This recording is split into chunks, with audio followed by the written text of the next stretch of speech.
खिते और अक़वाम आलम में अपने ताल्लुकात और सफारतकारी को आगे बढ़ाने का फैसला हम खुद करेंगे। तैयब अर्दवान सदारती इंतखाबात के दूसरे मरहले में कामयाबी के लिए पुरुमीद।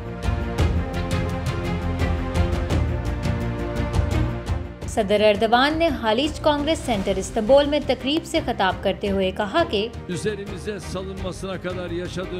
हमारा रास्ता और मकसद वाज़ेह है कि हमने अपनी आवाम की खिदमत कैसे करनी है। हम बिला ताअत्तुल लोगों के मसाइल का हल ढूंढेंगे और हमारी मिल्लत के हर तबके की ख्वाहिशात, तवक्कात और मुतालबों को पूरा करेंगे। इस बात का पूरा ख्याल रखा जाएगा कि जो मंसूबे हमने शुरू किए हैं इनको किसी सूरत अधूरा ना छोड़ा जाए। सदर अर्दवान ने कहा कि ये हमारे लिए वाज़ेह है कि हमने कौन से इक़दामात करने हैं और खिते में या पूरी दुनिया में किसके साथ कैसे ताल्लुकात रखने हैं। हमें मालूम है कि हमने फतह के बाद आइंदा 5 साल में अवाम की कैसे खिदमत करनी है। सदर अर्दवान ने वाज़ेह कर दिया कि तुर्किया की अवाम ने इन पर पहले भी एतमाद किया और 28 मई को भी तुर्किया की अवाम की अव्वलीन तरजीह हम ही होंगे। सदर अर्दवान इस्तांबुल में ट्रांसपोर्टेशन सेक्टर समिट से खिताब कर रहे थे।